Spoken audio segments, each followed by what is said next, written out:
Muy buenos días, buen día, good morning. Bienvenidos al segundo seminario virtual Bom de curso dia, sejam bem-vindos ao segundo seminário virtual e hoje o tema é a prática da saúde pública em uma sociedade multigeneracional. Agradecemos aos especialistas que estão conosco hoje, que aceitaram o convite para transmitir suas experiências em um tema tão relevante. Meu nome é Carolina Holmes, eu sou especialista de curso de vida saudável na Organização Pan-Americana da Saúde. É um prazer moderar esse seminário.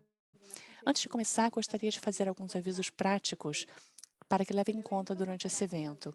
O evento contará com tradução simultânea para o inglês, espanhol e português. Se estiverem me ouvindo, já estão no canal de português interpretación, el cual está localizado en la parte inferior de su e pantalla podem de Zoom. alterar o canal a qualquer momento através do ícone da interpretação, ícone do globo, na barra inferior do Zoom. E, portanto, a qualquer momento poderão alterar o idioma. A sessão será gravada e compartilhada posteriormente no canal de Vida Saudável e no canal do YouTube da OPAS. Não teremos uma sessão específica de perguntas e respostas e poderão, portanto, usar a função do chat para fazer perguntas e comentários. As perguntas serão respondidas durante o evento no chat. Para começar o seminário, gostaria de convidar o Dr. Andrés de Francisco, diretor do Departamento de Família, Promoção da Saúde e Curso de Vida da OPAS, para que pronuncie suas palavras de boas-vindas.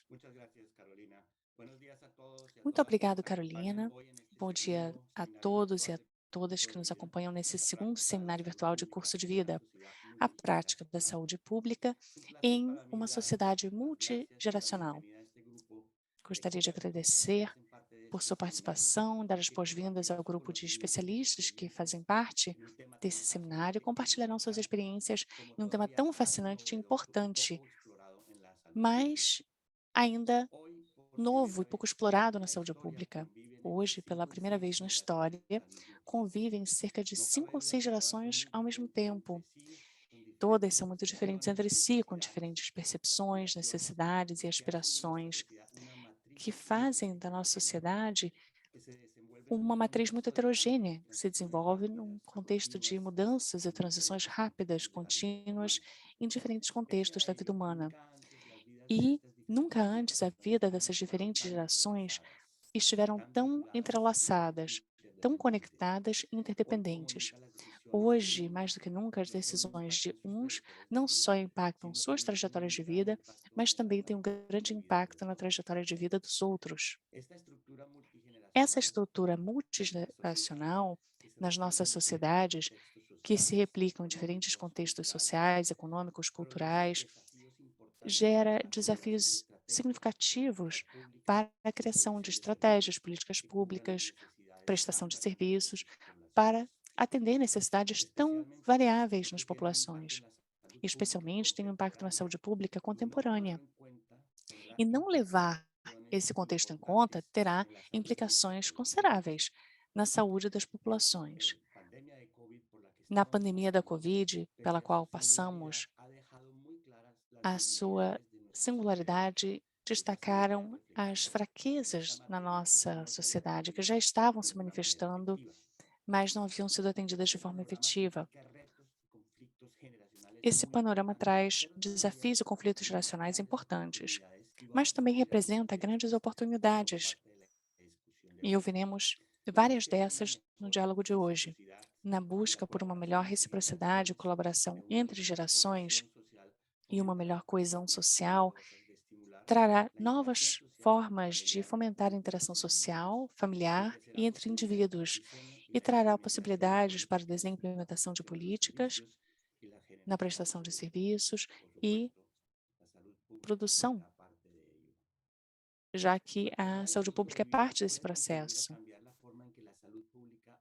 E o foco no curso de vida pode mudar a forma como a saúde pública oferece e implementa intervenções em uma saúde multigeracional, levando em consideração a natureza interdependente dos seus membros e oferecendo ações e intervenções destinadas a responder às necessidades diferentes em momentos diferentes do curso de vida e que fomentarão o desenvolvimento bem-estar, saúde de todas as idades. Será fundamental nesse esforço conseguir prevenir a transmissão não só intrageracional, mas também transgeracional da desigualdade, da falta de oportunidades e da saúde deficiente. Les doy una gran bienvenida. Portanto, em nome da Organização Pan-Americana da Saúde, lhes dou as boas-vindas.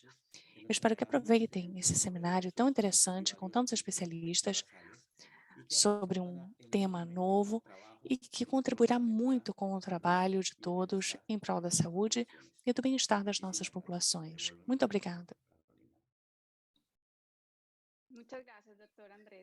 Muito obrigada, Dr. Andrés de Francisco. Agora gostaria de apresentar-lhes ao nosso convidado especial, Sr. Mark Friedman, que falará sobre a estrutura multigeracional da sociedade e por que isso é um desafio para a saúde pública no século XXI. Ele é CEO e fundador da Encore, uma empresa que visa mudar o foco através do poder das conexões e colaboração para preencher essas lacunas generacionais. Ele é membro do painel de especialistas do Wall Street Journal e, em 2013, foi considerado o empreendedor do ano e as publicações mais recentes, How to Live Forever, foi publicada em 2018. Ouviremos agora a apresentação do Dr. Friedman. É uma honra fazer parte da série de webinários sobre o curso de vida da OPAS, especialmente esta sessão sobre a sociedade multigeracional e as implicações para a saúde pública. E pensei em começar falando um pouco sobre o meu próprio curso de vida, no estudo de questões relacionadas a aproximar as gerações.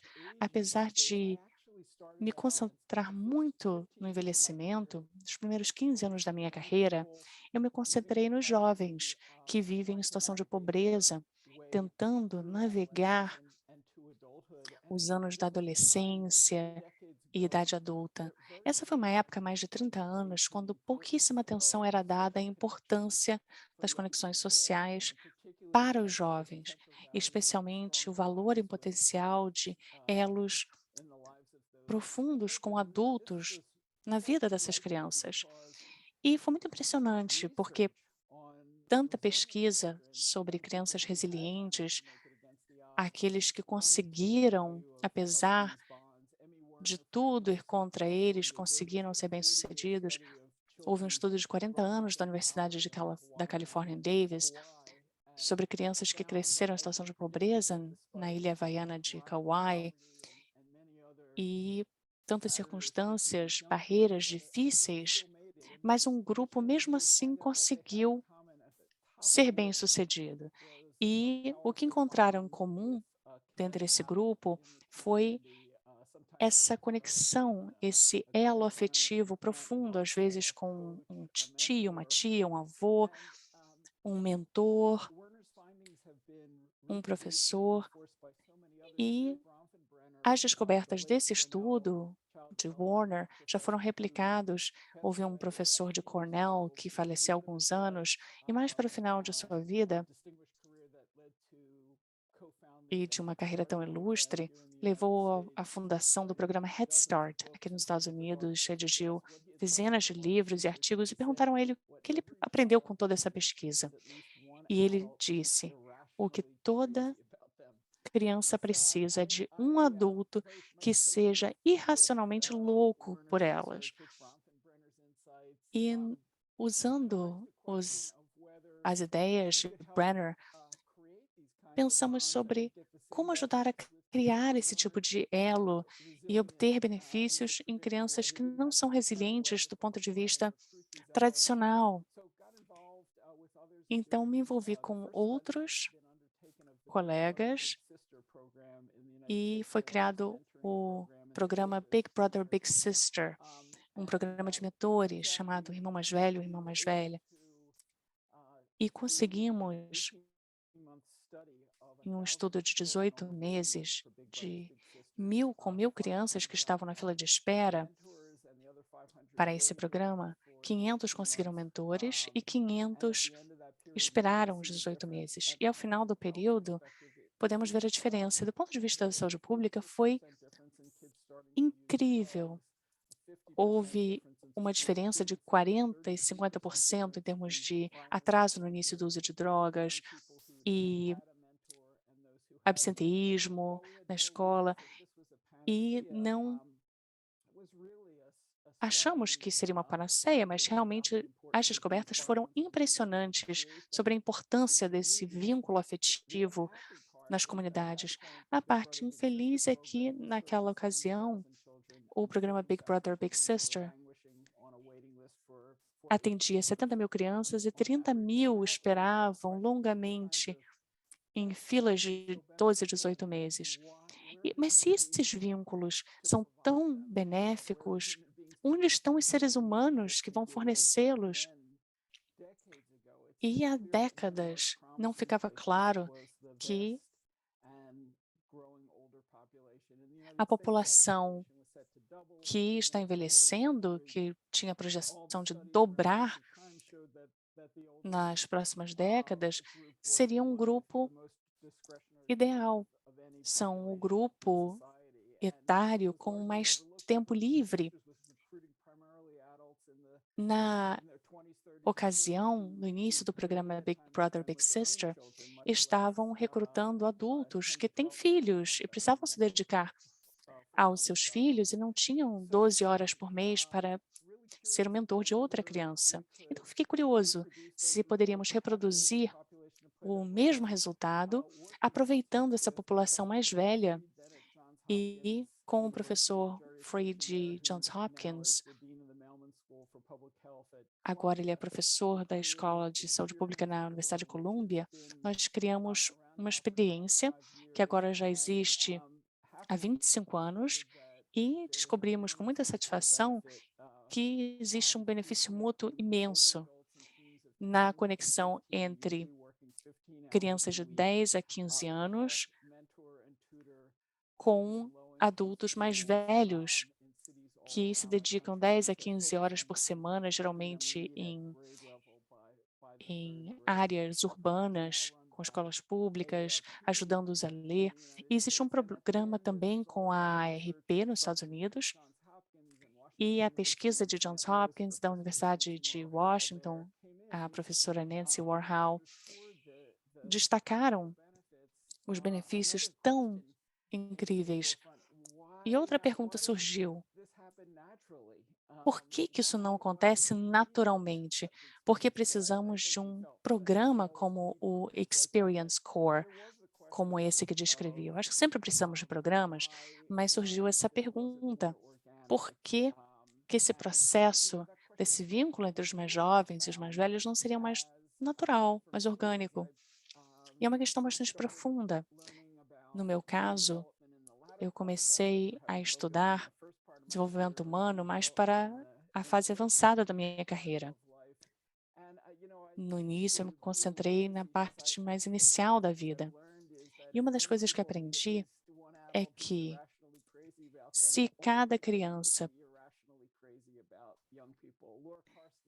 de alguém que seja racionalmente louco por elas, os mais velhos também precisam de uma pessoa mais jovem para se dedicar. Num centro de longevidade, existe uma pesquisa que fala sobre uma atividade socioemocional interna, que é uma ideia que se destaca em inúmeros estudos, que diz que nós transitamos pela vida e, à medida que envelhecemos, o tempo que temos sobrando se torna menor do que o tempo que já vivemos. E o foco da nossa vida passa a ser os relacionamentos. Se alguém diz que você só tem um mês de vida sobrando, ninguém vai pensar, eu quero aprender um instrumento musical, aprender um novo idioma. Certamente as pessoas se concentram nas pessoas que amam, naqueles que o amam, e se concentram nos relacionamentos. E eu acho que essa pesquisadora demonstrou de forma convincente que isso se aplica num contexto mais amplo. À medida que envelhecemos, nos concentramos em relacionamentos. E outras pesquisas mostram que nós melhoramos na nossa capacidade de investir em relacionamentos. Talvez os nossos joelhos fiquem um pouco enferrujados, mas empatia e outras características essenciais para criar e cultivar relacionamentos desabrocham ao longo do curso de vida. E para muitos é na idade mais avançada em que chega-se ao pico. Houve um estudo longitudinal de 83 anos, que mais ou menos foi paralelo ao trabalho de Warner com jovens, e esse outro estudo observou felicidade e bem-estar na idade adulta. E os relacionamentos figuram como essenciais para o bem-estar e a felicidade, mais para o fim da vida. Um pesquisador que liderou o estudo por 40 anos, disse que felicidade é amor, ponto final. E mostra que existe uma conexão que é vital.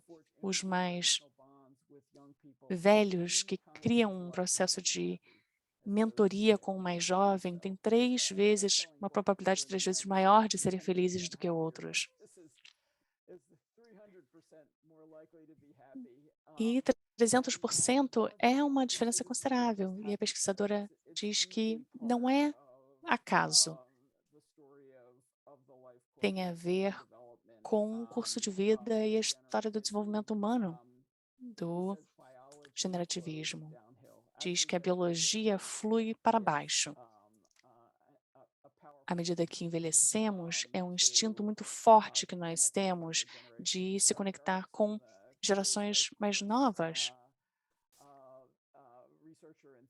E um pesquisador e teórico de curso de vida diz que a marca do sucesso no fim da vida se resume na frase: eu sou o que sobreviverá à minha vida. E com todo esse conhecimento a partir de programas, pesquisas, essa pergunta de por que esses vínculos não se formam mais naturalmente, mais comumente aqui nos Estados Unidos. E eu acho que eu cheguei à conclusão, depois de muitos anos, que não acontece naturalmente porque nós dificultamos muito o processo para que ocorram naturalmente. Em todos os cantos da vida americana, ele fica dificultado. No século XX, fomos a sociedade com os grupos etários mais dessegregados. Existe um professor da Escola de Administração de Londres que descreve os Estados Unidos como um país no qual existe um estado de apartheid etário. E realmente houve uma ideia equivocada de que eficiência deve ser compartimentalizada por idade. Segregamos os jovens na escola, só com outros jovens, os adultos no ambiente de trabalho e os idosos em comunidades de pessoas aposentadas ou lares para idosos, muitas vezes exclusivamente convivendo com outros idosos. E as gerações não se esbarram. E não é surpreendente que, nesse contexto, criamos de toda essa busca por uma eficiência de curto prazo, criamos uma ferida. Não é de surpreender que nos Estados Unidos, nessa era do apartheid etário, que o etarismo seja disseminado imensamente, haja tanto conflito entre os grupos etários. A ideia de que os mais velhos e os mais novos estão numa batalha, um jogo de soma zero, lutando pelos mesmos recursos, isso tudo se caracteriza como uma epidemia de saúde pública pelo cirurgião geral dos Estados Unidos. Temos, então, inúmeros problemas relacionados a essa segregação etária. E a oportunidade desses problemas aumenta, porque há 25 anos a população mais idosa ia duplicar. Bem, isso já aconteceu. Agora estamos num ponto em que já temos mais pessoas com mais de 60 anos do que com menos de 18. E em breve teremos 5 gerações simultaneamente em um futuro multigeracional ainda maior. E a grande pergunta é, será que esse futuro se caracterizará por um contexto disfuncional, de conflito, infelicidade e isolamento? Ou será que poderia ser algo muito mais brilhante? E estou aqui para dizer que eu tenho muita esperança de que será mais positivo. Há muitas tendências que vão contra aquela segregação crescente. Vemos áreas de habitação multigeracional desde a década de 40. Na nossa cultura popular atualmente, a televisão, o cinema mostram inúmeros exemplos de pessoas mais idosas que se reúnem com outros. E o álbum mais vendido agora no Reino Unido é uma colaboração entre Tony Bennett e Lady Gaga, com uma diferença de idade de 60 anos. Mas queria me concentrar na onda de inovação social que está ocorrendo em todas as esferas da sociedade. Habitação, educação, ambiente de vida comunitário, serviço social, empreendedores talentosos sociais estão criando novas formas de reunir as gerações. Um dos exemplos mais famosos são uma plataforma de compartilhamento de casas que reúnem pessoas mais velhas e mais novas. Os mais velhos, que têm espaço de sobra nas suas casas e poderiam aproveitar um pouco de ajuda nas tarefas domésticas. E os mais jovens, que buscam uma oportunidade de alugar um espaço para viver por um custo mais reduzido. Isso traz muita eficiência e, sem dúvida, o, o derivado disso tudo é muita humanidade. E a campos universitários que buscam trazer pessoas mais velhas também para o campus, para continuar o seu aprendizado de vida inteira. E começou como um processo buscando eficiência, mas terminou também com o lado humano. Houve uma universidade que trouxe os seus fellows por um ano de volta ao campus e houve um jovem, aluno de graduação, que se perguntava por que tem tanta gente velha na sala de aula e se deu conta de que foi porque eles já tinham tido toda uma carreira e houve trocas tão positivas. E também em Singapura existe a ideia de um kampong, que é a palavra que significa vilarejo, reunindo essas gerações. Nos Estados Unidos, estão sendo investidos milhões de dólares na criação de um vilarejo multigeracional, baseado nessa ideia de apartamentos geracionais, um lar para idosos sendo construído paralelamente a uma área para jovens também, para que as duas gerações possam se auxiliar. Em todas as áreas da sociedade, vemos novas visões sobre o que é possível. E encerrarei dizendo que, se tem uma coisa que eu aprendi, foram as seguintes 3 lições. Primeiro, precisamos de uma nova visão para essa sociedade multigeracional. Precisamos também ser muito criativos na aproximação entre gerações, da mesma forma como as separamos. E precisamos ir além dos projetos piloto tão promissores que vejo em todos os Estados Unidos e em todo o mundo, para alcançar uma escala que, de fato, leve a uma adoção mais generalizada, ultrapassando os obstáculos que separaram as gerações. Se fizermos isso, conseguimos resolver esse problema. Conseguiremos criar uma sociedade multigeracional que trabalha junto, que resolve problemas, que reúne as pessoas e cria um futuro mais promissor. E uma das ideias mais fantásticas, que mais me apaixonam, é não só reunir os mais velhos e os mais jovens de forma mutuamente benéficas para ajudar uns aos outros, mas de forma que sejam mutuamente benéficas, mas que também aproveitem as aptidões, as habilidades complementares entre gerações. Todos podem ajudar. Eu acredito que há um imenso potencial. Esse patrimônio entre gerações se encaixam como peças de um quebra-cabeça. E acredito que trata-se de uma solução que está esperando por uma oportunidade de acontecer. E encerrando, eu digo que é algo que não só precisa ser consertado, mas que pode nos consertar. Pode não só ser uma fonte de eficiência, mas de profunda humanidade, nos ajudar a ressuscitar um dos elementos mais essenciais para o sucesso, para o bem-estar humano, algo que está conosco desde o início da história da humanidade, que corremos o risco de esmagar, algo que se reflete em todas as culturas, tradições de fé. E concluo com um exemplo, um provérbio grego: a sociedade desabrocha quando a sociedade planta árvores à sombra daqueles que nunca se sentarão naquela sombra. E é algo que já vejo como tendência. Muito obrigada. Bueno, muy inspiradora esta charla que Mark nos acaba de... Muito inspiradora a apresentação do Mark. Destaca o valor agregado das colaborações entre gerações e o uso dessas oportunidades não só para consertar problemas existentes em diferentes âmbitos da sociedade, mas também maximizar as possibilidades de colaboração e fazer com que a humanidade realmente prospere.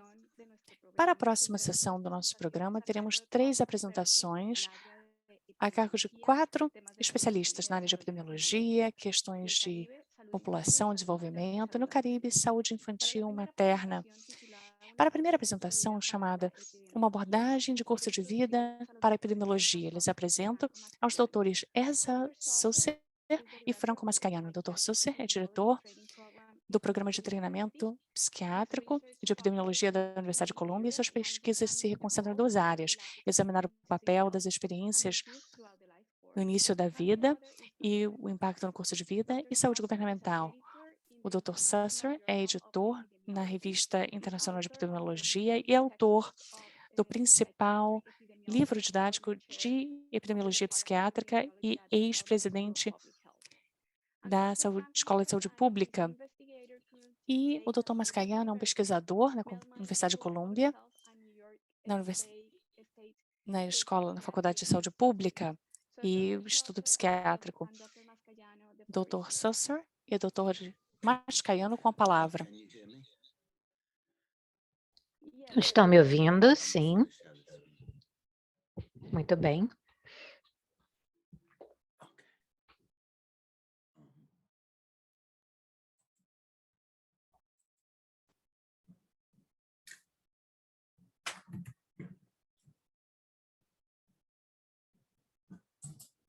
Oh, okay. Well, I guess I'll, one sec.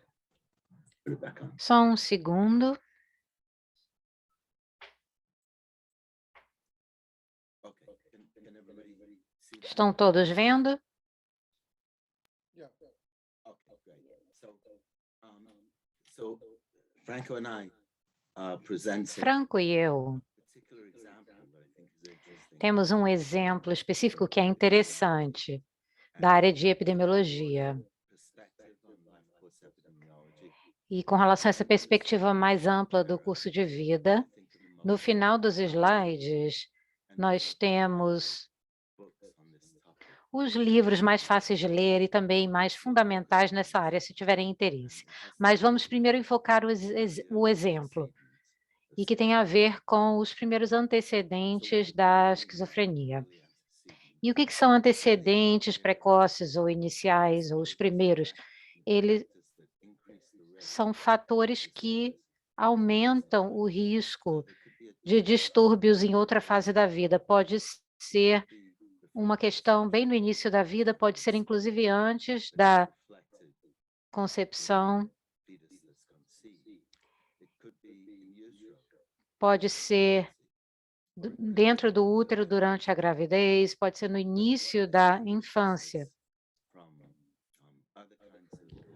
Mas o que diferencia isso de outros tipos de problemas é que o distúrbio não é evidente ao nascer, mas se evidencia durante a infância, a juventude ou a vida adulta, e às vezes até mais tarde na vida. E hoje nós vamos falar de um distúrbio que afeta jovens e adultos, e essa condição é a esquizofrenia. Aqui está um exemplo clássico desse tipo de trabalho.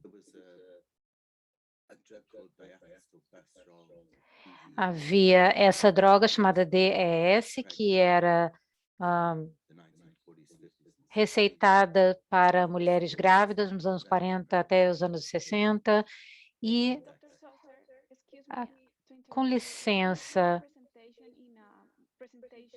será que o senhor poderia colocar a apresentação no modo apresentação? Porque estamos vendo 2 slides, desculpe interromper. Eu não sei por que, será que melhora assim? Basta ir na parte inferior da tela e há um sinal de computador do lado direito. No PowerPoint, basta clicar lá no computador para escolher o modo apresentação.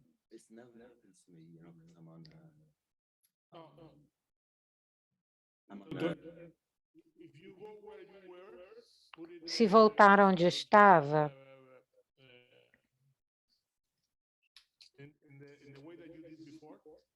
como tinha feito antes.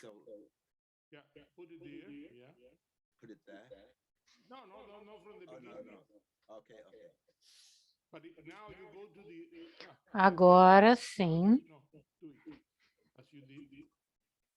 Volta a fazer o que tinha feito antes.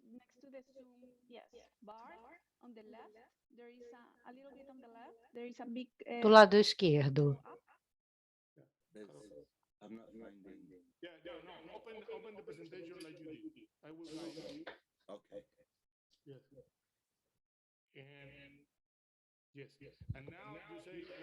Agora, está vendo os 3 pontinhos?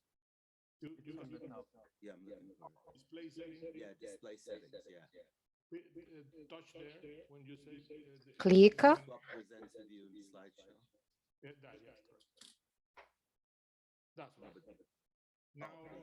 We are on business. Thank you. Okay, it's odd because now I see 2 on my screen, but you don't. But that's okay. Okay. É estranho porque agora eu estou vendo 2, mas vocês não estão vendo 2 slides, mas tudo bem. Voltarei para onde eu estava ou devo começar de novo? Eu estava aqui.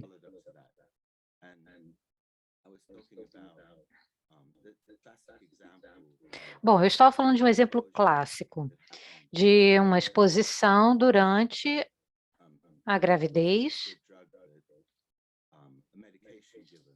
e era uma medicação que não funcionava, mas as pessoas não sabiam, ela foi amplamente utilizada e ela foi vinculada ao câncer vaginal na prole, nas filhas. E isso foi descoberto acidentalmente. Mas depois foi comprovado que tomar essa medicação durante a gestação aumentava muito a chance de câncer vaginal nas meninas. E também depois foi vinculada a outras doenças. Portanto, é um exemplo clássico de medicação durante a gestação. E na época ninguém sabia que fazia mal. Depois que as crianças chegaram à adolescência, à idade adulta, isso foi percebido. E agora eu vou falar sobre a esquizofrenia e os estudos.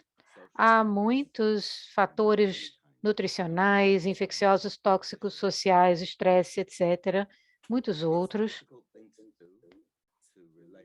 É difícil relacionar experiências pré-natais há uma manifestação na idade adulta, porque essas experiências podem só ocorrer durante períodos sensíveis da concepção, e às vezes temos que acompanhar 100.000 pessoas até a idade adulta.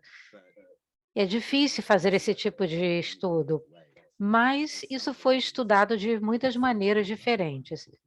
Há muitas maneiras, mas eu vou falar sobre uma apenas por causa do tempo limitado, e são os experimentos naturais. Então, o que seria isso? Experimento natural. Bom, na verdade, não é bem natural, né? Em geral, é um desastre criado pelo homem, e não é bem um experimento, porque não estamos selecionando uma população que será exposta, mas o fator principal é que os indivíduos têm pouco controle sobre a exposição que elas têm a algo. Podemos testar a suposição de que aqueles expostos ao que nós chamamos de um desastre natural não são muito diferentes daqueles que não foram expostos. E aí é que está a chave que pode fortalecer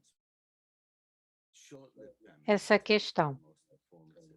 E a questão da fome de curto prazo, ela nos informa muito porque ela pode captar alguns períodos no desenvolvimento embriônico que são cruciais. Algo é perdido, algo que pode ser perdido quando o período de fome é muito extenso, por exemplo. Nós não sabemos exatamente qual foi o período que foi afetado. Bom, houve um estudo sobre nutrição pré-natal e esquizofrenia, que se baseou na fome, que aconteceu na Holanda, ocupada pelos nazistas.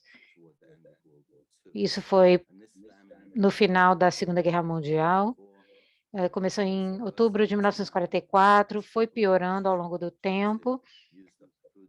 As pessoas consumiram todos os alimentos, não havia mais suprimento de alimento, e se tornou muito grave nos 2 últimos meses. Havia porções específicas oferecidas à população, não era muita comida a que as pessoas tinham acesso. E acabou rapidamente também, em maio de 1945. E isso é muito importante, porque há esse ponto de mudança em que as pessoas foram liberadas e começaram a se alimentar muito bem. Então, é bem fácil de marcar quando aconteceu o fim dessa exposição à fome.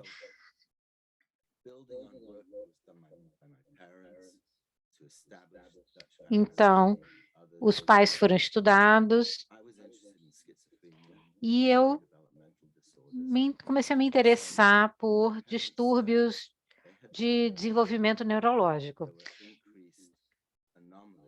Havia um estudo mostrando que havia anomalias maiores no sistema nervoso e havia efeitos. Nós reanalisamos os dados para entender exatamente quando, durante um período, ocorriam as anomalias. Estão conseguindo ver o ponteiro? Não? Bom, nós podemos ver aqui essas barras altas de outubro a dezembro de 1945, quer dizer, outubro de 44 até janeiro de 45, nós podemos ver pessoas de 6 cidades da Holanda em diferentes períodos de tempo. E aqui temos um grupo de 15 de outubro a 31 de dezembro. Então, há 3 tipos diferentes de distúrbios neurodesenvolvimentais. E aqui nós vemos personalidade esquizoide, que foi diagnosticada em homens, esquizofrenia e anomalias também CNS, que são anomalias congênitas. Nós aqui temos que fazer a suposição de que essas pessoas nasceram no tempo correto para poder calcular esse tempo. E o que isso mostra é que o grupo que foi exposto, esse grupo aqui, foi concebido no pico da fome. Então, março, abril, maio, foi a concepção e depois não houve exposição depois disso. Então, foi uma exposição pré-natal precoce. Isso é apenas um resumo de uma série de estudos, mas esse foi o resultado. Nós percebemos 3 distúrbios do desenvolvimento neurológico e nós vimos aqui a exposição à fome num período pré-natal. Esse foi o resultado de um estudo. E com um estudo, às vezes, não dá para ter certeza. Mas aqui um grupo na China estudou a fome chinesa. Essa foi uma grande fome, uma das maiores da história, e ela ocorreu de 1959 a 1960.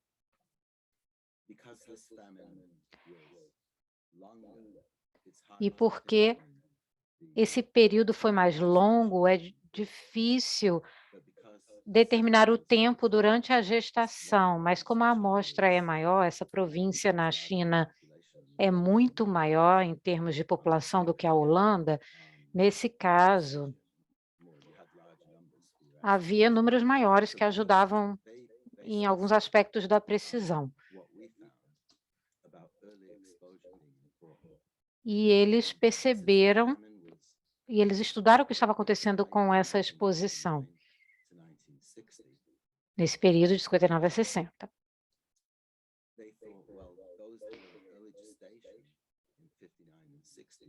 Então, aqueles que foram concebidos em 59 nasceriam em 1960, 1961.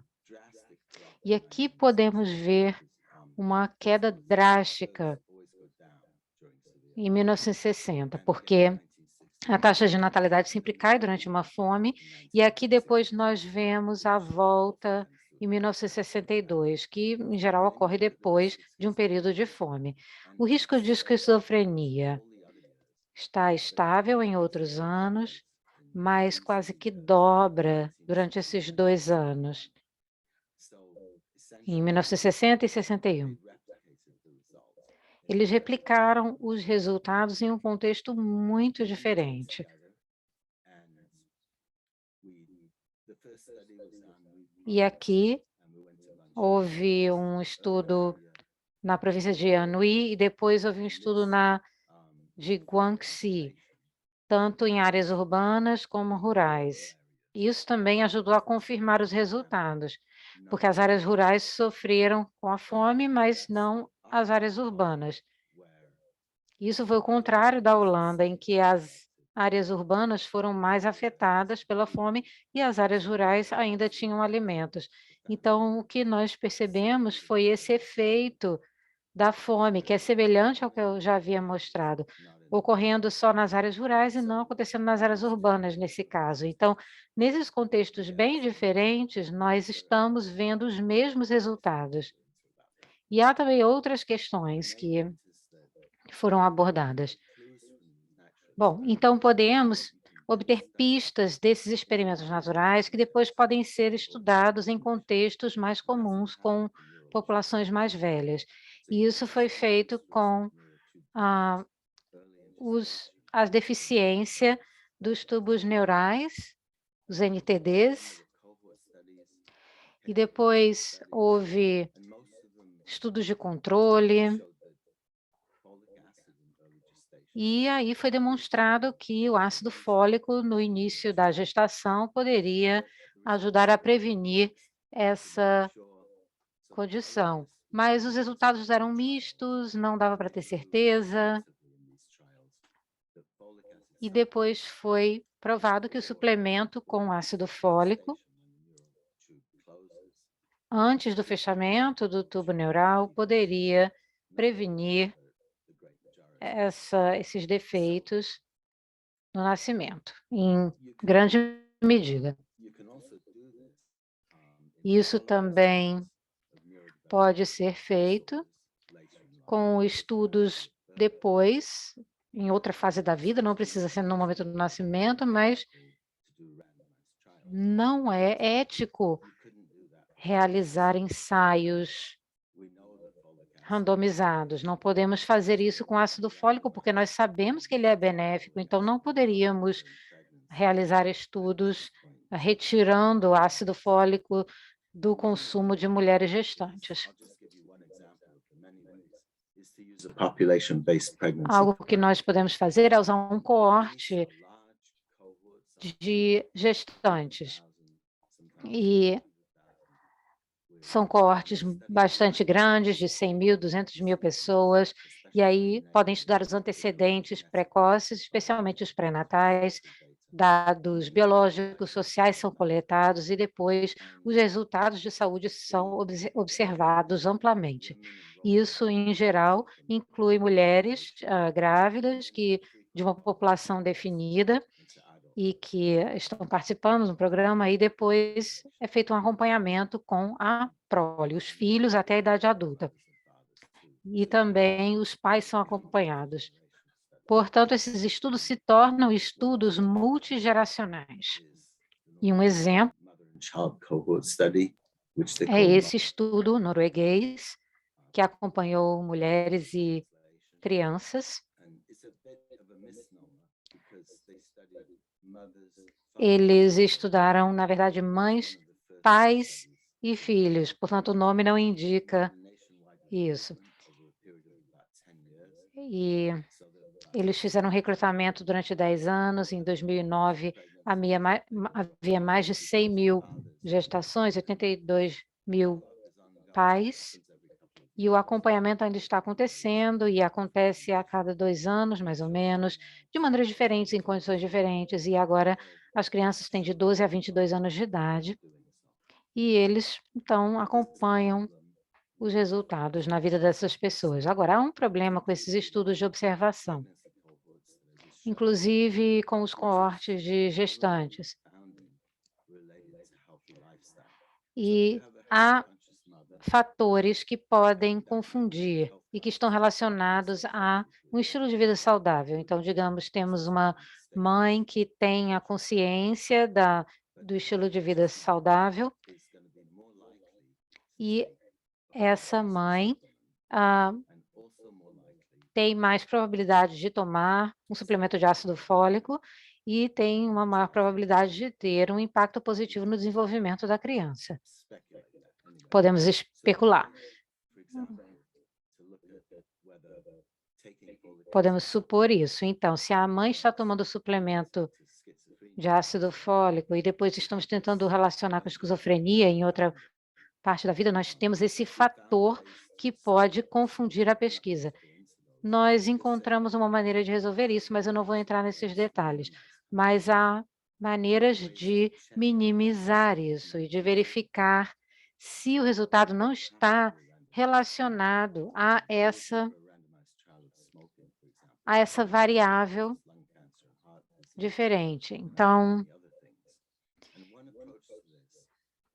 nós temos essa triangulação, que é uma abordagem, e isso acontece quando há diferentes designs e estratégias, cada um com o seu próprio viés, mas eles apoiam o mesmo resultado. Aqui estão alguns exemplos, eu não vou entrar neles, mas o principal aqui é dizer que se há um viés, a melhor maneira de saber se esse resultado está relacionado ao viés é fazer um estudo diferente em que esse viés não existe. Pode ser que haja outro viés, porque não existe estudo sem viés.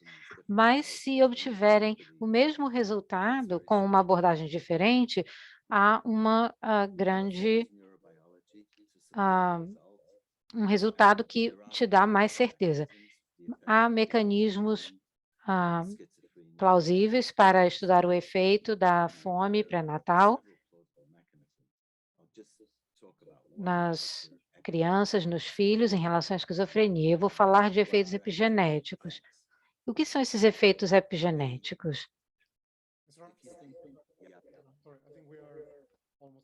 Desculpe, já estamos acabando o tempo.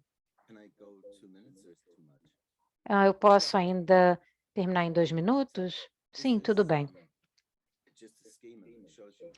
Bom, aqui temos um esquema mostrando que o nosso fenótipo não é determinado pelo genótipo. Isso é só parte da determinação, porque o ambiente dentro do útero durante a gestação afeta a expressão dos seus genes e isso tem a ver com a epigenética, é o epigenótipo. A sua exposição a certos fatores ambientais mudam a maneira como o seu gene se manifesta. Então, esses são os efeitos epigenéticos.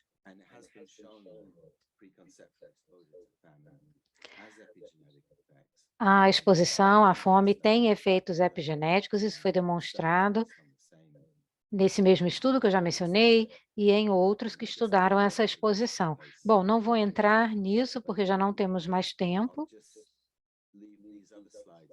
mas vou só mostrar rapidamente esses outros slides que falam do curso de vida de maneira mais geral. Esse é um livro clássico de epidemiologia e aqui estão outros livros também como referência. Muito obrigado, sinto muito porque tivemos dificuldades iniciais com os slides e também a questão do tempo. Muito obrigada pela apresentação tão interessante. Eu agora gostaria de apresentar a senhora Zuma Souza, que trabalha com demografia no Caribe. Ela trabalha com população, com os órgãos intergovernamentais da CEPAL, oferece assistência técnica, e isso inclui trabalhar com temas como envelhecimento populacional e imigração internacional. Ela trabalha com intergerações e impacto na saúde. Com a palavra, a senhora Zuma Souza. Muito obrigada, OPAS, pelo convite para estar aqui nesse encontro. Eu gostaria de também cumprimentá-los em nome do meu diretor e em nome da nossa secretária executiva. Eu vou mudar um pouco o tema. Não vou seguir o mesmo tema das apresentações anteriores, mas me pediram que eu falasse sobre os resultados de um estudo que nós realizamos na CEPAL sobre uma metodologia que se chama Contas Nacionais de Transferência e que nos possibilita quantificar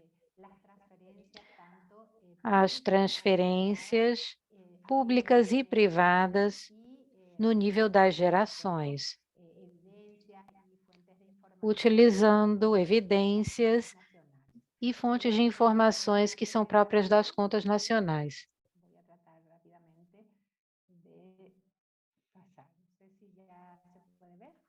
Estão vendo? Sim. Muito obrigada. Como já foi mencionado, nossa região, assim como o mundo, vem passando por um crescimento populacional muito acelerado. E o envelhecimento é um dos principais fenômenos que caracterizam essa mudança demográfica. Segundo estimativas e projeções da ONU, o grupo de pessoas de 65 e mais, juntamente com o grupo de 80 mais, são os grupos que estão crescendo mais. E essas mudanças profundas na população implicam também impactos nas transferências intergeracionais, sejam públicas ou privadas, e que são moderadas pelo governo, pela família e pelo mercado. Esse enfoque das contas nacionais de transferência, que eu acabo de mencionar, analisa como as pessoas obtêm e utilizam os recursos econômicos em cada etapa da vida. Esse é um gráfico típico com resultados dessa análise no nível mundial. Nesse caso, corresponde a uma média dos estudos em 10 países da América Latina. Como podem se distinguir ao longo das etapas da vida. Em geral, as pessoas consumem mais do que as receitas que elas geram. Aqui nós vemos o consumo em azul ao longo do curso de vida e a linha vermelha, nesse caso, representa receitas que vêm do trabalho nas etapas da vida. Nós vemos aqui a concentração nas idades produtivas, entre 20 e 50 anos, principalmente. E o que nós observamos aqui? Nós podemos ver claramente etapas em que as pessoas consomem mais do que a renda que elas geram com o próprio trabalho. Isso acontece especificamente na infância e também na velhice. E há fases em que a renda gerada supera a necessidade de consumo. E isso acontece justamente aqui na idade produtiva. Temos um superávit aqui, e nesses outros dois nós temos um déficit do custo de vida, por assim dizer. É importante observar que, em termos per capita, esse superávit acontece principalmente na idade ativa, e o déficit na velhice, em geral, é maior do que aquele observado na infância.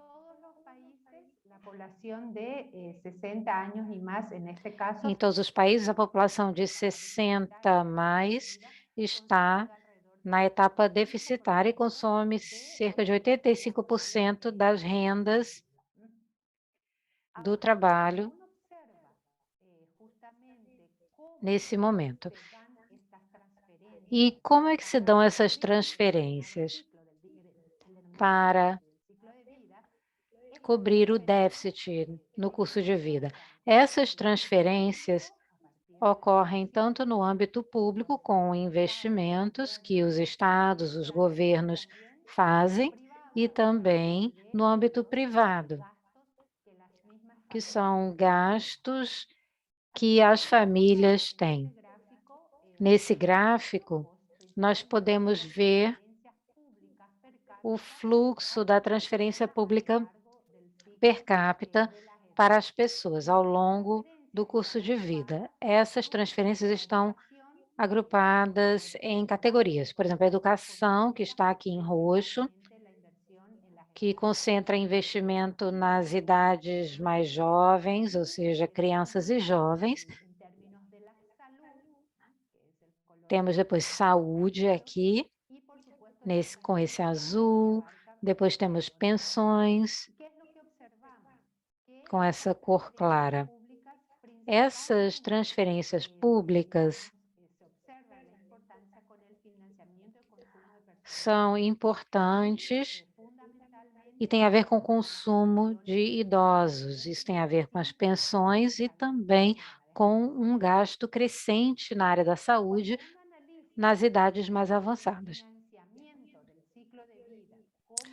Quando analisamos o financiamento do ciclo de vida, como que acontece tanto através de transferências públicas ou privadas e com relação à cobertura, digamos, do déficit do ciclo de vida, o que observamos é justamente que as transferências públicas líquidas são positivas a partir dos 60 anos, ou seja, os indivíduos recebem mais do que contribuem através dos canais públicos, e isso é crescente com a idade. Mas um dado também importante seria observar que as pessoas com mais de 64 anos, por sua vez, são realizadores líquidos de transferências privadas para aqueles de mais de 85 anos. Então, por um lado, os idosos são beneficiários dessas transferências, mas, por sua vez, também voltam a transferir às pessoas mais idosas. O consumo na saúde, e especialmente o consumo público na saúde, são elementos cruciais a serem levados em conta, especialmente na hora de considerar o impacto nas políticas e no gasto público, especialmente levando em consideração o aumento do número de pessoas no grupo a partir dos 60. Obviamente, uma mudança relacionada à doenças não transmissíveis, por exemplo, pode ter uma repercussão no aumento da demanda por serviços de saúde e seu custo. Em termos do impacto do envelhecimento da população na saúde, vemos que espera-se um grande aumento no que chamamos de consumo de serviços de saúde e, consequentemente, da proporção dos recursos dedicados à saúde. Nesse sentido, fica claro que o processo de envelhecimento populacional colocará à prova a sustentabilidade dos sistemas de apoio, da família, do Estado e do mercado. E isso, fundamentalmente, porque, como mencionamos, aumenta a importância das doenças não transmissíveis. E já sabemos que essa situação está agravada ainda mais pela pandemia. Portanto, também se prevê o aumento das demandas de cuidado. De acordo com estimativas que administramos na CEPAL, de 2000 a 2050 será duplicado o número de pessoas com dependência moderada ou grave na nossa região. E esse impacto, por sua vez, também é observado em termos de gastos em saúde dedicada às pessoas mais velhas. Essas estimativas, que seguem a mesma metodologia, nos permitem observar que a proporção do gasto em saúde dedicado às pessoas mais velhas, de 2010 a 2070, basicamente aumentará de forma sustentada em todos os países da região. Aqui temos um grande desafio quanto à atenção e às políticas públicas da melhoria dos serviços de saúde. E isso se soma, por sua vez, às mudanças que mencionamos em termos demográficos, porque ao gerar um aumento da proporção de pessoas adultas, também observamos claramente impactos na modificação da relação de dependência de cuidados por grupos etários.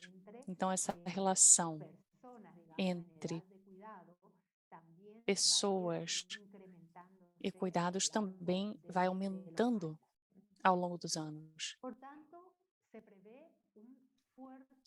Portanto, prevemos um aumento considerável na demanda de cuidado, principalmente devido ao que mencionávamos, que foi essa discrepância entre a demanda e também as instituições disponíveis para atender a demanda.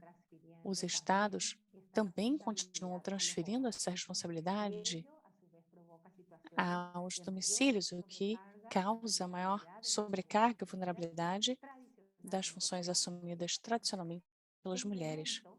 Esse aumento da demanda de cuidado ocorre em um contexto em que a capacidade da família de proporcionar esse tipo de apoio também vai se enfraquecendo devido a modificações demográficas e à função produtiva das mulheres. E assim amplia-se a vulnerabilidade das pessoas que precisam de cuidados e daquelas que prestam assistência. Como administrar essa situação em termos de políticas públicas? Nós sabemos que é um desafio, mas também é importante observar as oportunidades que essa dinâmica demográfica nos oferece, assim como as políticas de transferências intergeracionais. Claramente, nossa região se caracteriza por uma imensa desigualdade, que já foi mencionada. Também existe baixa cobertura dos sistemas de proteção social e uma dependência considerável nos sistemas informais que não geram retornos em termos do envelhecimento da população. E como podemos enfrentar esse desafio? A maioria dos países da região até já superaram a etapa do chamado bônus demográfico, em que a população em idade produtiva aumenta de forma mais significativa com relação às pessoas dependentes. A maioria dos países já estão ultrapassando essa etapa e entrando no chamado anti-bônus demográfico, em que cada vez mais a presença de pessoas idosas se torna majoritária em comparação com os outros grupos. Agora, é necessário, nesse sentido, que as políticas públicas sejam implementadas a tempo, atentas, por um lado, a atender à cobertura de necessidades sociais, também na promoção do trabalho digno, investimento na educação e, sobretudo, melhorar as condições de saúde. E aqui também temos outra oportunidade que ainda não está sendo aproveitada pela maioria dos países, que é o chamado bônus de gênero. Aproveitar o bônus de gênero exige aumentar a oferta de trabalho feminina e permite atender inequidades de gênero ao longo de todo o ciclo de vida, nas transferências tanto públicas como privadas, mas também permite gerar mais receita e, possivelmente, economias. Então, é importante aqui levar em consideração essa situação e, por outro lado, o fato de que haja menos pressão, por assim dizer, das populações mais jovens sobre os serviços que elas demandam, aí também teríamos uma vantagem, uma janela de oportunidade em que poderíamos redirecionar o investimento, sobretudo público, para a atenção das demandas das pessoas idosas. Portanto, no longo prazo, é imprescindível que a prestação de serviços de saúde, cuidados que sejam universais, baseados nessa responsabilidade compartilhada entre Estado, setor privado, sociedade civil e as famílias, assim como entre homens e mulheres, é fundamental. Obrigada.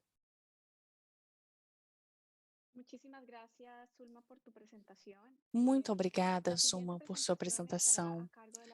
A próxima apresentação será realizada pela doutora Sônia Café, que é assessora de saúde regional da Organização Pan-Americana da Saúde, especializada em saúde materno-infantil, promoção da saúde, mestrado em saúde pública e PhD em educação em saúde e prevenção de doenças. Também é formada como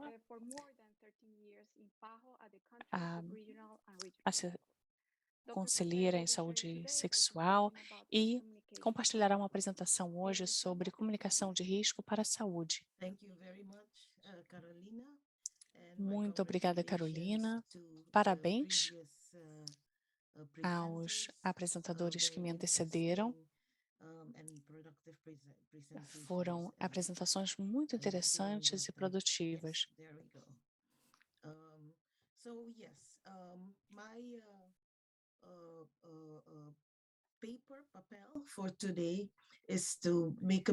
O meu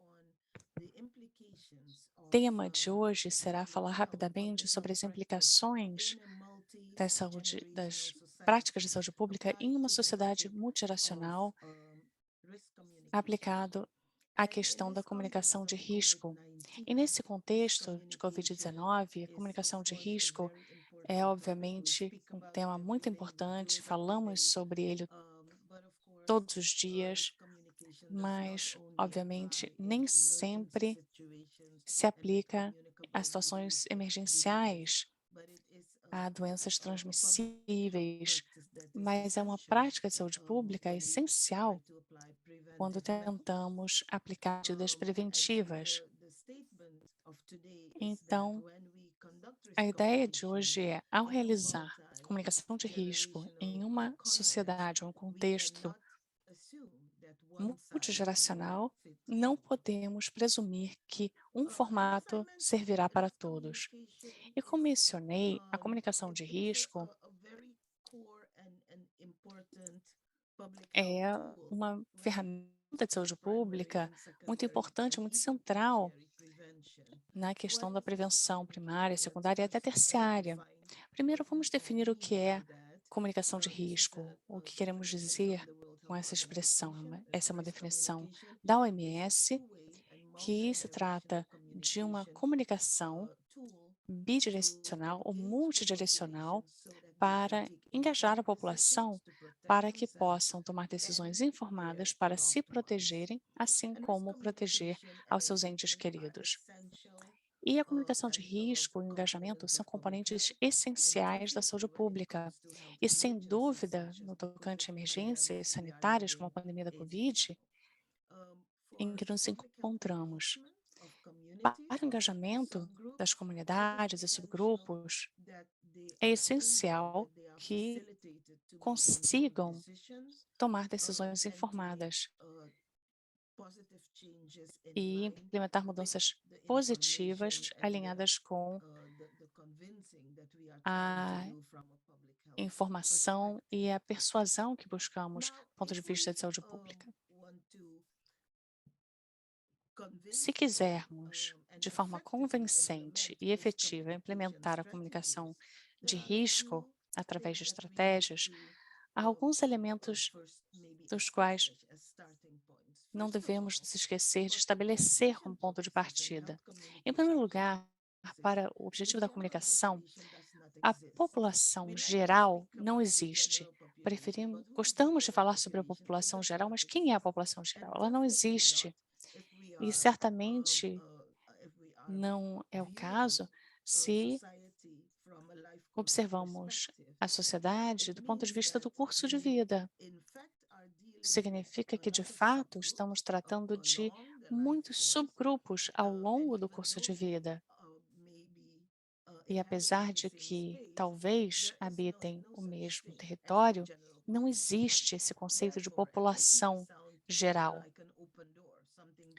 E pode parecer algo muito lógico, mas, surpreendentemente, muitas vezes não seguimos esse requisito de que a necessidade da comunicação deva ser adaptada para cada subgrupo, mesmo quando a mensagem é igual, a forma como vamos direcionar, embalar essas mensagens de comunicação deve ser diferente, deve estar alinhado com o subgrupo específico.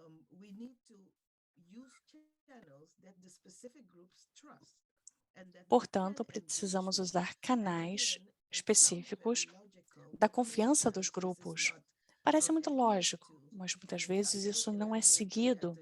E entrarei em mais detalhes dando 2 exemplos. Quais são algumas condições, e esses são elementos, condições teóricas, assim como práticas, para a comunicação de risco efetiva? Em primeiro lugar, é preciso entender a percepção e os comportamentos de risco dos subgrupos beta. Precisamos entender o que eles entendem, como eles interpretam a informação que está sendo fornecida. E também precisamos responder às necessidades deles e as lacunas de conhecimento deles. Precisamos adaptar a comunicação às circunstâncias daquele grupo. E talvez pensem, mas isso tudo é muito lógico. Parecem ser as regras básicas de saúde pública e comunicação de risco. Muito bem, vejamos o exemplo da Covid-19 na sua comunicação de risco. O que apresentarei agora é a minha perspectiva como assessora de saúde adolescente regional, baseado no que observo há alguns anos. Quando a pandemia começou, todos estávamos buscando uma resposta adequada, de forma bastante urgente. E havia algumas mensagens cruciais. A primeira é que a Covid-19 só impacta as pessoas mais velhas. As pessoas mais novas não correm risco. E, portanto, os mais idosos, especialmente aqueles com comorbidades subjacentes, estariam mais em risco, o que significou que os mais jovens não seguiram as medidas de prevenção. E eu estou generalizando, mas essa foi uma das queixas que eu ouvia. O que podemos fazer para que os jovens sigam as regras de distanciamento físico, utilizem máscaras? É verdade que eles não aderiram tanto às solicitações de segurança porque as primeiras comunicações tinham uma mensagem muito específica, uma forma muito específica que não levava em consideração a interpretação de outras pessoas ao longo do curso de vida que não se encaixam na categoria de pessoas mais velhas. Agora já aprendemos um pouco com aquela situação. E no que eu chamo de segunda onda da comunicação de risco, as mensagens se tornaram um pouco mais diversas e um pouco mais, talvez, devo dizer, mais consideradas. A mensagem era: a Covid-19, sim, impacta principalmente os mais velhos, mas que os jovens precisam mostrar solidariedade para não transmitir a infecção aos mais velhos na sua casa. O que se aproximou mais ao engajamento dos jovens na resposta à Covid-19. Mas será que era significativo?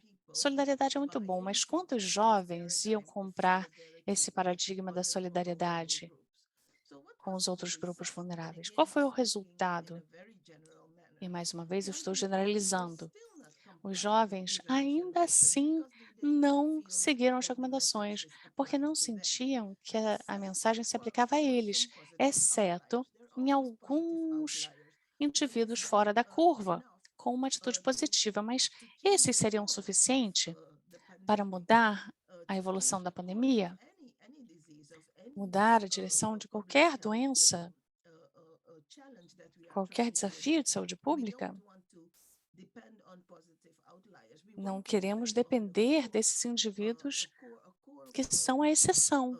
Queremos poder depender do grupo principal majoritário da população. E a terceira onda de comunicação de risco, que eu diria que é nossa fase atual, foi quando as mensagens precisaram se diversificar ainda mais, tentando articular as necessidades de tratar das lacunas de informação e demandas de todos os grupos etários. E a principal mensagem agora é: a Covid-19 impacta profundamente todos os grupos etários, direta ou indiretamente, de forma imediata ou no longo prazo. Então, os diferentes grupos, obviamente, e essa mensagem precisa ser mais detalhada, claro, mas começa a engajar mais os diferentes grupos etários, para que as pessoas não se sintam só observadores. Vejam, vocês são parte do problema e podem ser parte da solução. Então, observamos, na segunda metade da pandemia, um aumento em conformidade, engajamento e defensoria mesmo, por parte dos jovens, de defender essa necessidade do engajamento, em um contexto em que diferentes gerações, diferentes subgrupos, talvez sejam afetados de uma forma diferente. E precisamos, portanto, ajustar nossas mensagens, nossa estratégia de comunicação, nosso conteúdo para os grupos específicos ao longo do curso de vida. Agora, rapidamente, observemos o próximo exemplo, porque, como eu mencionei, comunicação de risco não é só algo que utilizamos em emergências sanitárias, é algo que utilizamos em qualquer atividade de prevenção. Temos o exemplo das DNTs.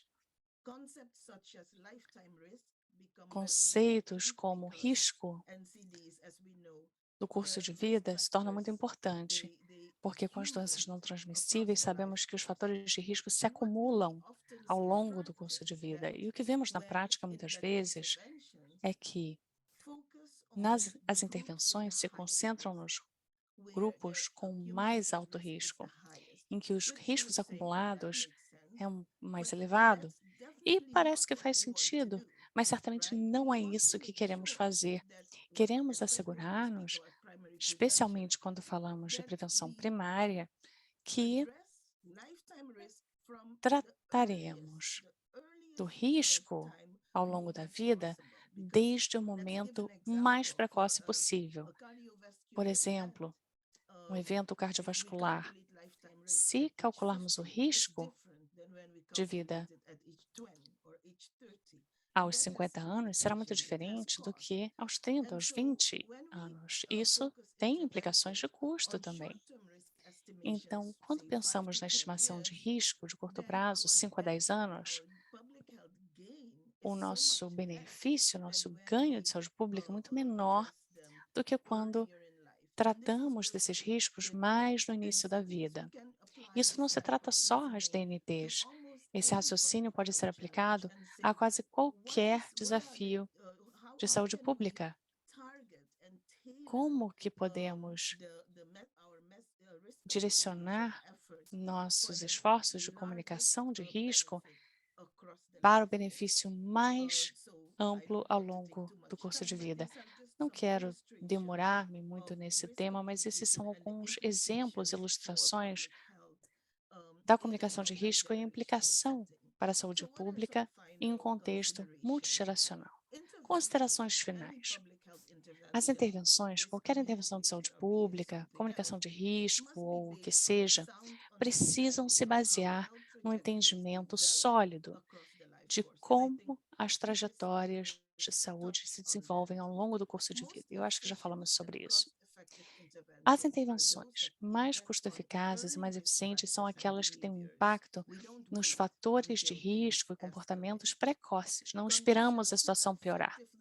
Condições para alcançar e engajar os subgrupos efetivamente exigem o entendimento da sua percepção de risco, entendimento e respondem às suas necessidades específicas e lacunas de conhecimento. E a adaptação e segmentação são essenciais. Não vou entrar em mais detalhes.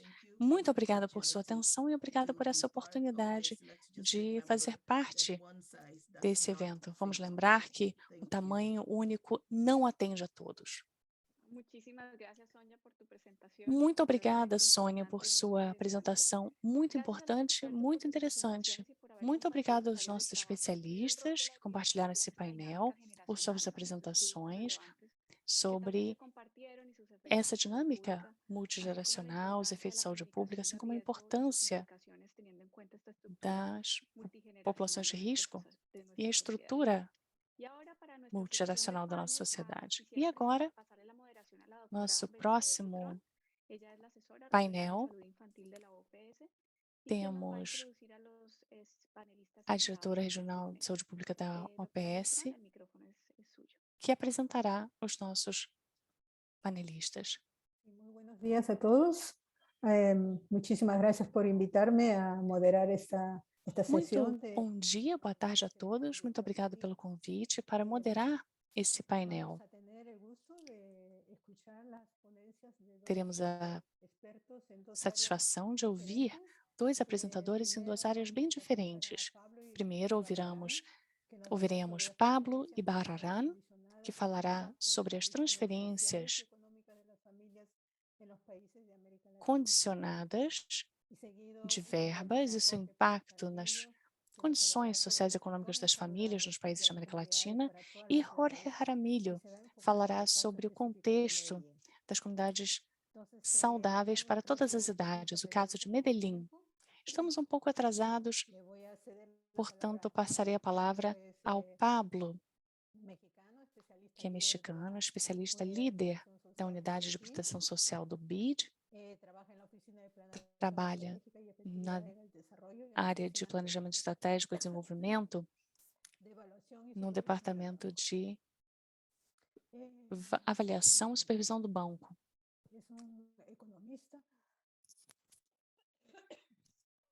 Discúlpeme, pero hoy día no estoy bien con la voz. Economista formado Ele é en el economista, formado no Centro de Pesquisa e Docência Econômica, fez seu doutorado em Economia na Universidade da Califórnia, em Berkeley. Pablo, com a palavra, muito obrigada pelo seu tempo e por poder apresentar sua experiência conosco e com o nosso público.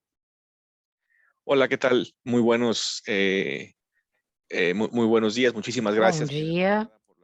Muito obrigado pelo convite. Agradeço a toda a equipe da OPAS. Esse tema é muito importante e as apresentações anteriores foram muito interessantes. Como a Zulma Souza mencionou, eu também vou apresentar um tema diferente, mas relacionado e que tem um grande potencial em termos de apoio à saúde, com um enfoque de custo de vida, com a perspectiva do desenvolvimento social. Vou falar da transferência condicionada de renda, que, como sabem, foi uma ferramenta fundamental para o trabalho na América Latina. Isso é um enfoque novo e tem uma grande perspectiva nessa área que estamos tratando. Então, quais foram as origens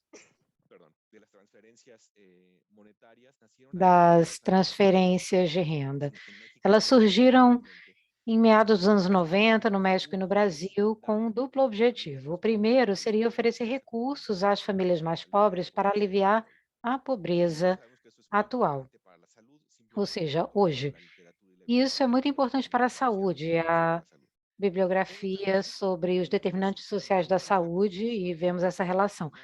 Outro objetivo foi reduzir a transmissão intergeracional da pobreza por meio da acumulação do capital humano com as crianças, ou seja, garantir que todas as meninas, os meninos, as gestantes possam ir ao serviço de saúde, serem atendidos também, para que possam frequentar escolas e assim ter um futuro melhor.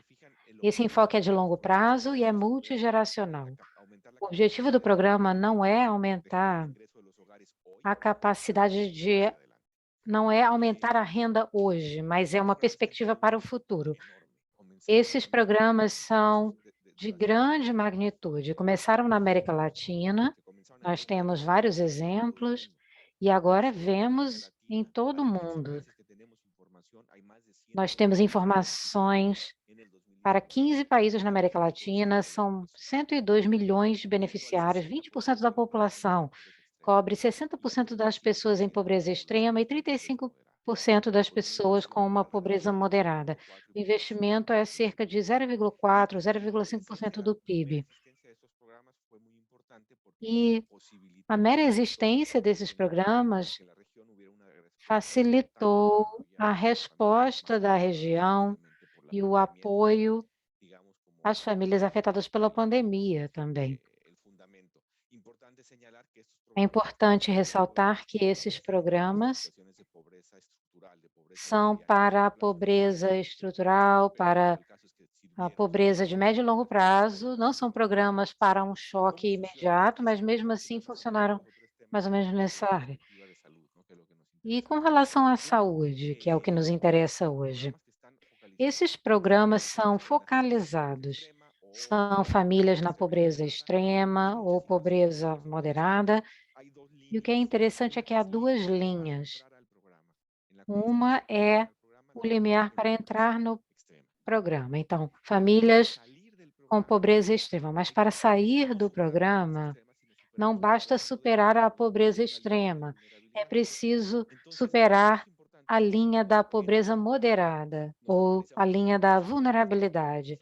Então, nós estamos enfocando as famílias mais necessitadas.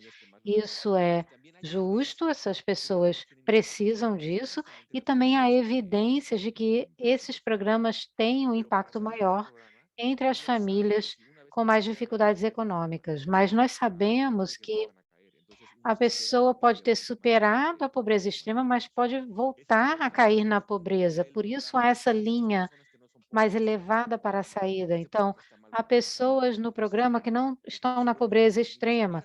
E aí alguns dizem, o foco está errado.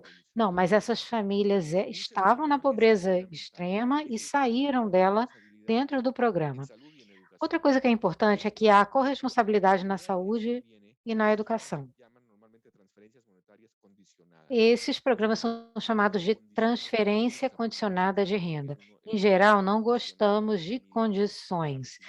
Não gostamos da ideia de que há condições para as famílias imposta pelo Estado, mas há uma corresponsabilidade.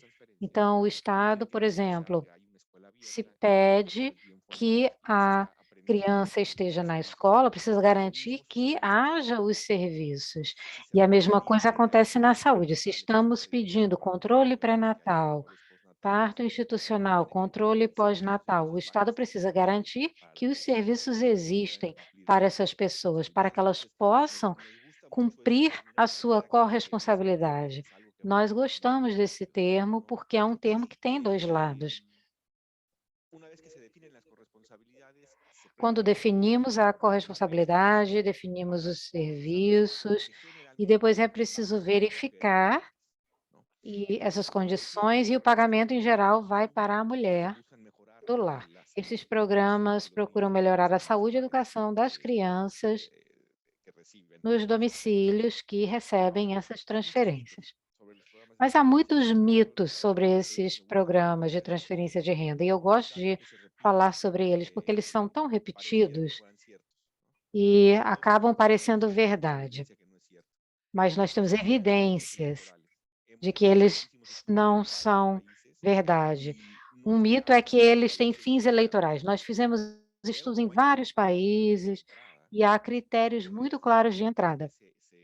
Então, poderíamos ver que pode haver um critério político, mas nunca ficou claro isso, de que as zonas, as áreas que votaram numa determinada pessoa foram premiadas, ou que uma área que não votou fosse prejudicada ou não tivesse acesso ao programa.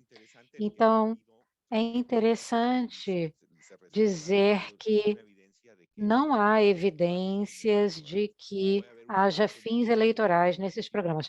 Pode haver um caso muito específico, mas esse não é o caso dos programas. Outro mito, os beneficiários não são pobres. Isso não é verdade. A grande maioria dos beneficiários estão na pobreza, pobreza extrema ou em situação de vulnerabilidade. E também falam que as pessoas desperdiçam dinheiro comprando cartões de celular, etc., mas as pesquisas mostram que as famílias gastam esse dinheiro com educação, saúde e alimentação melhor. E podemos comprovar isso com evidências. As pessoas usam o dinheiro da melhor maneira para suas famílias. Também havia mito de que se as mulheres receberem dinheiro, isso afetará o casal, mas as mulheres têm mais autonomia e os beneficiários não deixam de trabalhar, as transferências às vezes são de $20 ao mês. Há estudos que mostram que, em alguns casos, isso pode acontecer, mas quando a pessoa está nessa situação de pobreza, muitas vezes ela não tem um emprego formal, mas essa é a estrutura. Não é verdade que as pessoas deixem de trabalhar. E também não é verdade que as pessoas tenham mais filhos para receber transferências. Então, vendo os mitos, podemos também ver a realidade. Aqui temos um exemplo do Panamá. Se compararmos o gasto com o subsídio da eletricidade, do gás líquido e também da rede de oportunidades. No Panamá, nós temos esses dados de 12% dos subsídios vão para os mais pobres e 82% dos gastos com a rede de oportunidades vão para os mais pobres. É importante dizer isso porque muitos países justificam subsídios generalizados com a ideia de que estão ajudando as famílias mais pobres, mas não é o caso. Na América Latina, 60% dos beneficiários são pobres, enquanto que 28% da população é pobre. Então, evidentemente, isso indica que a população pobre é enfocada e só 7% é de classe média ou classe alta e 35% da população geral antes da pandemia vivia numa situação de classe média ou classe alta. Então, a probabilidade de alguém da classe média receber por erro o programa é muito baixa. Então, é importante ressaltar isso. Em segundo lugar, eficiência. É mais eficaz e eficiente entregar dinheiro do que entregar um voucher ou alguma coisa indireta. Há mais possibilidade de erros, de corrupção, quando os alimentos são distribuídos e os custos administrativos são menores. E também há um consumo de alimentos mais variado, com mais nutrientes também nesses programas. E as evidências mostram que as transferências ajudam as famílias a melhorar a nutrição, a saúde e a educação. Um mecanismo de inclusão. Uma das vantagens dos programas de transferência é que eles foram muito avaliados, foram muitos estudos de impactos, de processos e etc. E as evidências indicam a mesma coisa. E aqui eu me concentro na saúde. Primeiro, ao maior uso do serviço de saúde. O número de consultas pré-natal aumenta, o parto institucional aumenta, o controle também da criança saudável. E no caso em que há discrepância na vacinação, isso também melhora. E aqui temos um desafio muito importante. Esses serviços de saúde têm de ser de qualidade. E aqui ainda temos uma dívida. Nós precisamos ainda alcançar esse ponto em que todos os serviços tenham a qualidade para que possamos ver resultados não só no uso dos serviços, mas também nos indicadores da saúde, que é o que nos interessa. Nós vemos também a redução da mortalidade infantil por causas associadas à pobreza, como diarreia e desnutrição. Há melhores resultados em matéria de saúde, além de uma maior utilização do serviço.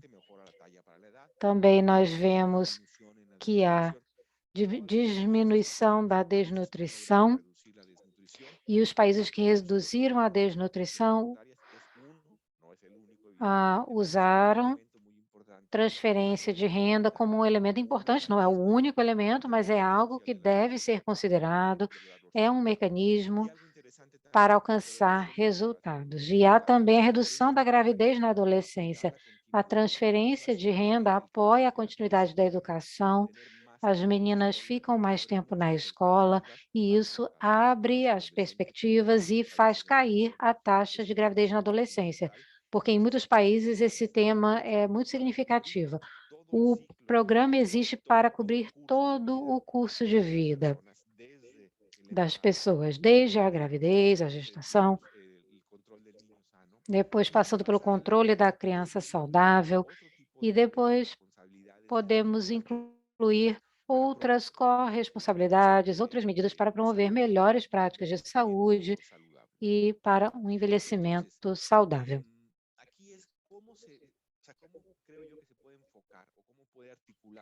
Como podemos articular o tema transferência monetária com a saúde? Bom, o enfoque integral na saúde, nutrição e educação. Não é uma intervenção pontual. Há uma transferência de renda, mas ela vem com mensagens, com acompanhamento das famílias. Isso varia muito de um país para o outro, claro, mas há uma perspectiva ampla. E nós queremos acumular o capital humano nas pessoas. Isso significa educação, saúde, e isso implica um desenvolvimento melhor ao longo da vida. E outra coisa importante é a pertinência e a relevância das corresponsabilidades. Podemos dar um exemplo na saúde e na educação. Quando os programas começaram em áreas rurais, um incentivo que era oferecido era o seguinte: mandem as crianças para a educação primária, porque havia lacunas de cobertura, mas era enfatizado, por exemplo, o quarto, quinto e o sexto ano, porque antes disso não havia lacuna, quase todo mundo estava na escola. Mas aí, com o passar do tempo, essa lacuna não existe mais. Então, não faz mais sentido manter essa corresponsabilidade. No caso da saúde, se a vacinação já alcança 90 e tantos % da população, pedir que a família vacine seus filhos para receber uma transferência não faz sentido. Então, o desafio é identificar onde há lacunas e onde há uma oferta para fechar essa lacuna e, assim, estimular a demanda.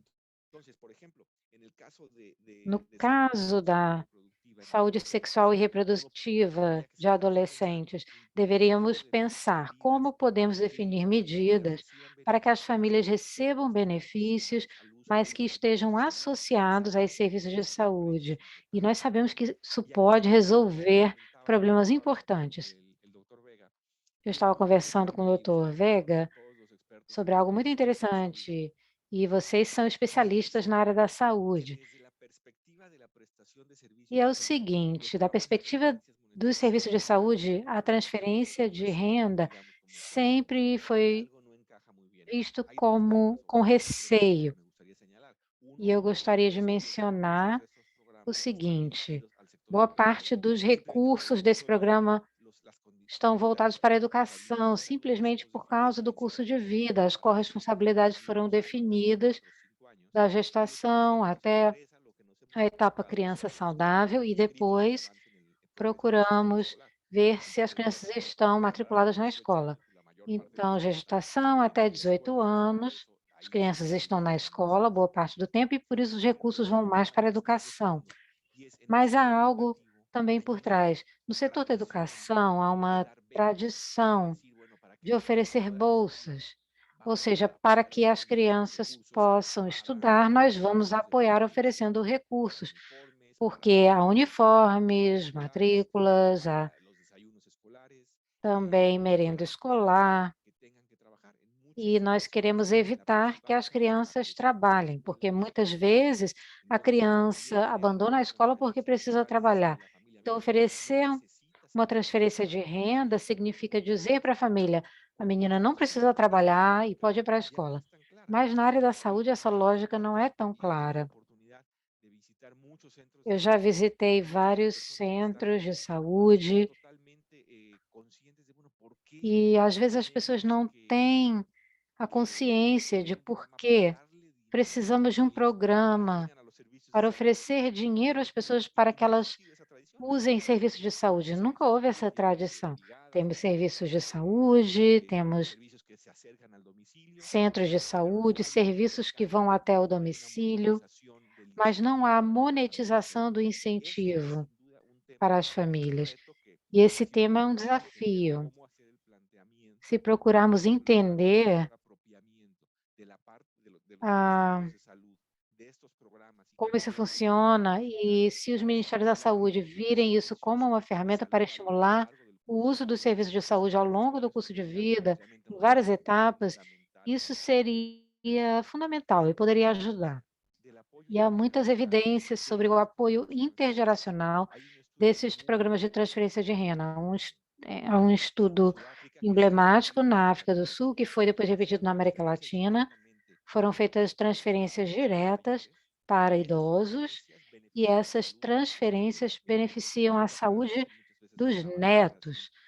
No caso da África, muitas vezes a geração intermediária não existia por causa do HIV, mas na América Latina nós vemos também programas de pensão, como no caso do México, há outros países com pensões, e isso foi muito importante para o desenvolvimento da região.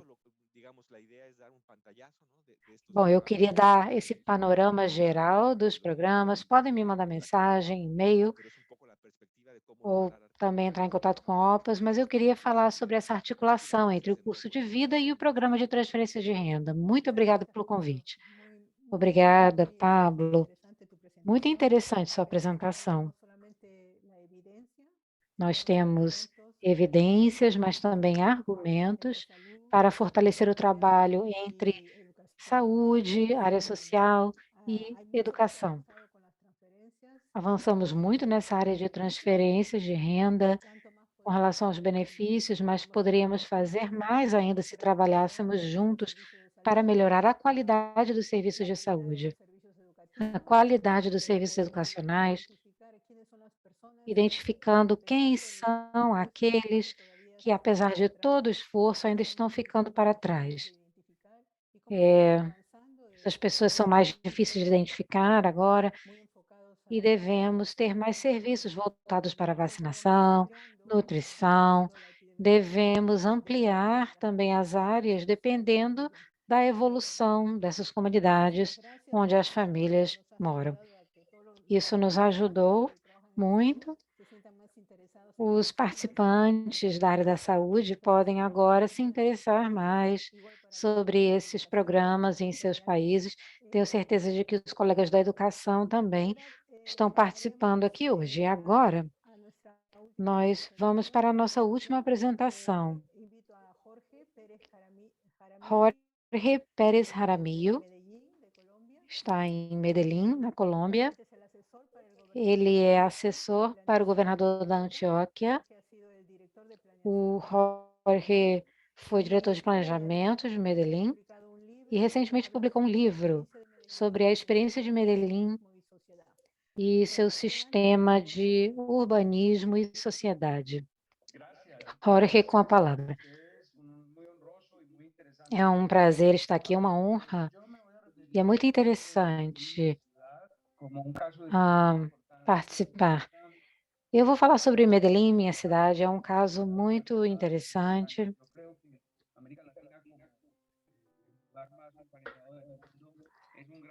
A América Latina é um grande laboratório para essas reflexões. Estou mostrando um vídeo, não sei se estão vendo com a tela cheia. Nós preparamos esse vídeo há uns 2 anos e o vídeo mostra a geografia, as condições naturais de Medellín. E aqui nós vemos também alguns projetos. E nós trabalhamos com planejamento. Medellín é uma cidade que passou por uma crise profunda.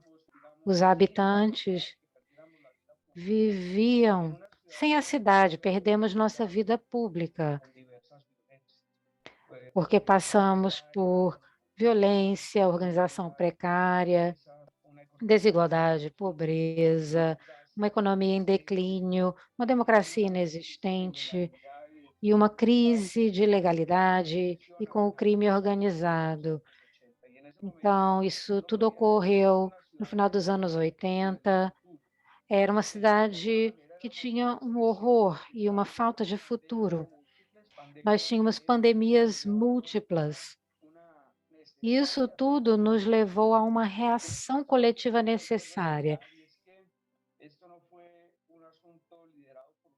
Esse assunto não foi liderado por uma pessoa específica, mas foi o resultado de uma sociedade que teve um estresse coletivo com essas múltiplas pandemias e que reagiu junta, definiu prioridades, entendeu que o diálogo social era o caminho e surgiu uma nova democracia, porque a democracia local e regional na Colômbia voltou a se reiniciar em 88. E começou um processo democrático na cidade com a participação das pessoas. Estão vendo na tela o diagrama da cidade.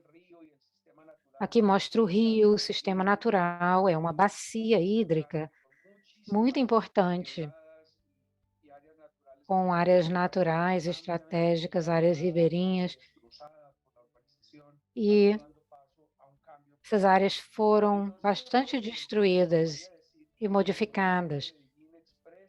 Medellín manifesta um caminho de 30 anos de busca de soluções baseadas nas comunidades. Entendemos que precisávamos de acordos iniciais, um compromisso coletivo.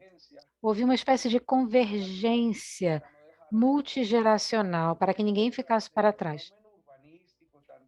E por trás do fenômeno urbanístico, que é muito reconhecido, e eu gosto muito porque eu sou arquiteto, mas eu diria também que a cidade desenvolveu um diálogo social, junto com o planejamento, junto com os estudos e projetos, e teve uma enorme capacidade de desenvolver serviços essenciais, com ações voltadas para água potável, educação, saúde pública, uma metodologia muito bem sucedida para melhorar bairros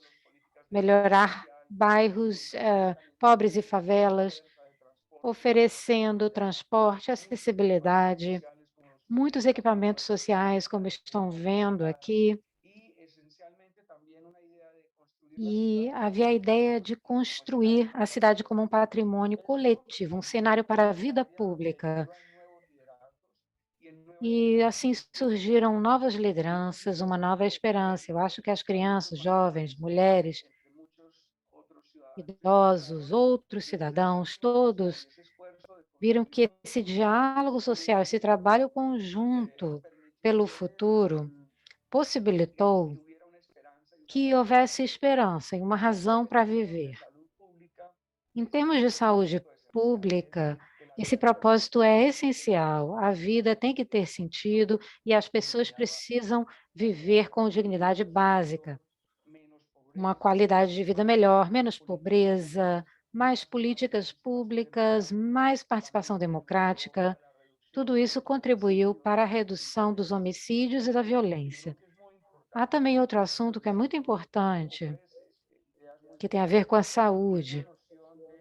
É a noção do índice multidimensional de qualidade de vida. Nós aplicamos esse índice para avaliar o que acontece na sociedade, nas comunidades, com as políticas públicas e os projetos realizados. E realmente estamos melhorando as condições de vida. A vida agora é mais saudável. O projeto aqui, nessa parte final do vídeo, é muito importante, porque ele representa uma mudança radical de paradigma de vida urbana. E tem a ver com automóveis, máquinas, funcionalidade. Agora a cidade prioriza o rio, o espaço público renovado, e é uma cidade integrada, mais equitativa, mais contínua. Nós abrimos espaço para essa ideia que vocês estão vendo aqui, uma sociedade que refez sua relação urbana com a natureza, com a montanha e etc. Nós temos as montanhas andinas e que haviam sido tão degradadas. E a questão da saúde pública e do desenvolvimento urbano nos ensinam muitas coisas. A cidade deve ser um grande projeto conjunto a um propósito superior. Hoje estamos enfrentando uma época muito difícil e a questão da violência, desigualdade e também as migrações que afetam a nossa região. Isso exige uma reflexão importante e é urgente que nesse mundo tão urbanizado, nesse continente com a maior população urbana do planeta, mais de 80%, ou seja, 4 de cada 5 pessoas da América Latina moram em áreas urbanas. Com esse contexto, nós devemos abordar esse tema entendendo que as cidades serão a essência de uma vida saudável. Temos uma grande oportunidade. Nós estamos trabalhando com o professor Jason Cork, de Berkeley. Ele trabalha com desenvolvimento urbano regional e também com a professora Helena Martins, da Universidade de Antioquia, tentando entender a relação entre planejamento, urbanismo, desenvolvimento territorial, saúde pública, e há indicadores muito importantes e prioritários nessa área. Essa foi a minha apresentação. Eu espero que tenha sido uma boa contribuição para essa reflexão que estamos fazendo aqui. Muito obrigada, Jorge. Realmente uma perspectiva muito fascinante. Nós começamos esse seminário virtual falando sobre a importância das relações humanas e agora estamos concluindo com essa ênfase nas relações com os vizinhos, com a comunidade, mas também com o meio ambiente. Com o ambiente em todos os seus aspectos, com o ambiente natural e com o ambiente construído. Os benefícios vão além de evitar algumas doenças. Nós temos grandes benefícios de bem-estar, dignidade, um bem viver, participação democrática. Esse enfoque deve ter resultados muito interessantes e provocadores para os participantes. Espero que todos estejam motivados para usar essas ideias. Talvez possam se comunicar com o Jorge para abordar essas experiências. E agora ofereço a palavra ao Dr. Vega para que ele possa fazer o encerramento. Muito rapidamente, queria apenas agradecer, estamos atrasados, foi um seminário muito rico e foi justamente isso, uma visão geral das características fundamentais que a sociedade multigeracional tem, os desafios, as oportunidades que existem para a saúde pública, para uma visão ampla e larga de todo o processo que precisamos enfrentar. Agradeço muito aos especialistas que participaram pela gentileza de estarem aqui conosco e por terem contribuído tanto com sua experiência acumulada. Agradeço também aos participantes por estarem aqui nessa sessão que ocorreu nesse seminário sobre a perspectiva do curso de vida na saúde pública. Até a próxima. Mais uma vez, muito obrigada. Até lá.